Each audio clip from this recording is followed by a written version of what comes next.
You can't make this up. Miracles, Memories, and the Perfect Marriage of Sports and Television is now available. We talked about this before, strangest event you ever covered. Now, I always liked ice motorcycle race. Mm-hmm. And where was that? In Zell, West Germany. It's about halfway between Munich and Salzburg, Austria, in the Bavarian Alps. How do you prepare for ice motorcycle racing? Well, I prepared by reading all the stuff I had to read. This is on Wide World of Sports, my first year there in 1977. So I was prepared for it. What I wasn't prepared for was Jeff Mason was producing it, and he was our European producer at the time. And he didn't want me to do a standard "Hi, I'm Al Michaels" in front of the stands, and here we are.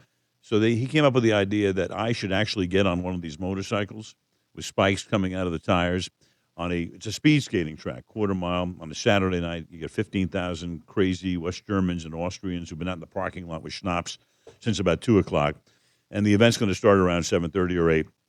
So I'm the new kid on the block, and he says, would you think about riding a motorcycle down the straightaway, getting off and saying, "Hi, welcome to in Zell, West Germany"? I said, fine.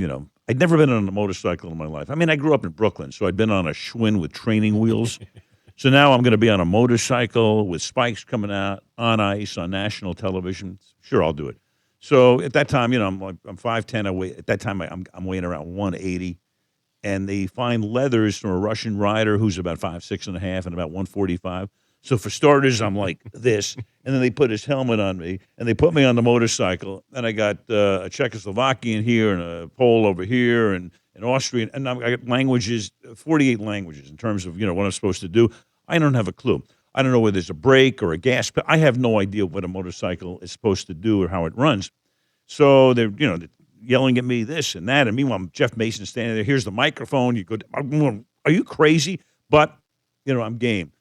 And at one point, Dan, so I guess my left hand is turning what would be the accelerators. And now it's revved up at about 18 million revolutions. And I guess in my right hand, I don't know what that is, but I think it's a brake, but it's the clutch.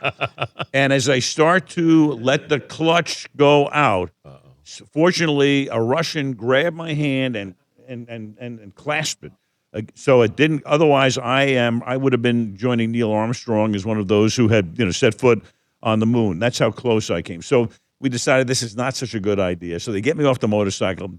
We're running out of time. We're late. They put me in front of the stands. They somehow announced in German something, and I've got all these bottles being thrown at me and the whistling. And I went, what the hell did they announce?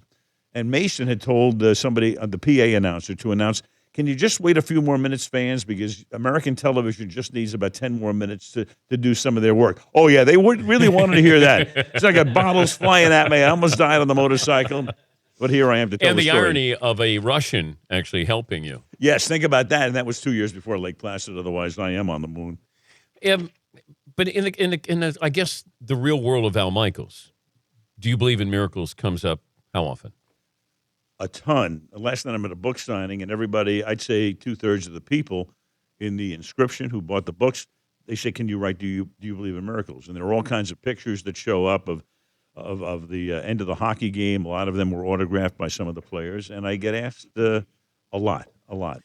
But you have, it's almost like sometimes a child actor who has this great movie, and then you've moved on from that. So you had this moment in 1980, and you've since done Olympics and Super Bowls, but it still brings you back. Now, is there part of you that doesn't like that, to be brought always back to 1980? No, and the reason is, Dan, that it brings so much happiness and joy to people. So when people talk to me about it, it's always with a smile, and I remember where I was, or I've told the story to my kids, and then the movie Miracle has helped to perpetuate it. It's a great thing to remember because, if you go back to all the things that you remember, depending on how old you are, I'll never forget where I was. Some people could say Pearl Harbor, Kennedy's assassination, certainly 9/11, all bad stuff. Yeah. All terrible stuff. When people say, I remember where I was in Lake Placid, great stuff. It's one of those few things you remember where you were because it was so fantastic. And that's what made it different. And I know for me, look, I've seen it played back 18 gazillion times. I'm in the third person now. I'm like a fan watching somebody else, announce the end of the game. And it's fun. It's great because I see the smiles on the faces of people who just enjoy it so much. And you hadn't done hockey though. One hockey game, one. But in a way, could that have benefited you? Was there any benefit to not having done hockey before? I don't think necessarily there was. Again, this is 1980. It's not like it is right now. Nobody knows who Mike Emmerich is in 1980. There's no cable television to speak of. Hockey was done differently. One of the key things in announcing hockey in the 1980 Olympics was explaining icing and offside.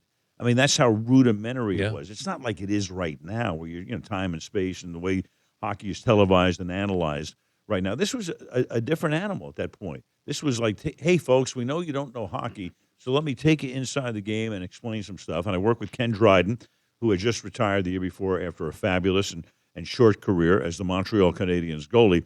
So it was nice. We had a nice mix, and, of course, the story was fantastic. But that's the way we went about things. And plus, as a kid who'd grown up in Brooklyn and had gone to Ranger games and before that Rover games, the minor league hockey team here, I knew icing and offside, and that was a big thing for. Yeah, I'm not sure Cosell or McKay or Keith Jackson could explain it. So that's another reason that I was assigned to hockey. How many guys wanted the role that you had for the Miracle on Ice? I'm not sure. I think Keith. I wanted the speed skating because Eric Heiden was going to be the big star of the Olympics, and he wound up winning 5 gold medals. So he was a big star and a huge hockey fan. And he even said that the day after the Soviet game, he was there as a fan. He almost missed the call for his last race because he was so excited he couldn't fall asleep. But did you try not to do hockey so you could do speed skating? No. I was hoping I would get speed skating with Heiden.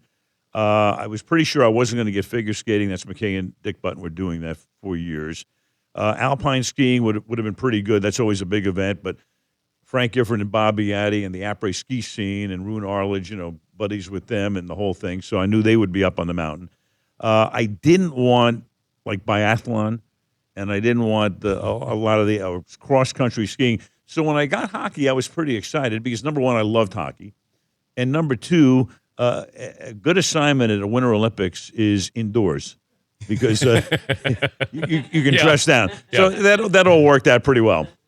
We'll continue with Al Michaels. The book is, you can't make this up. It's Miracles, Memories, and the Perfect Marriage of Sports and Television.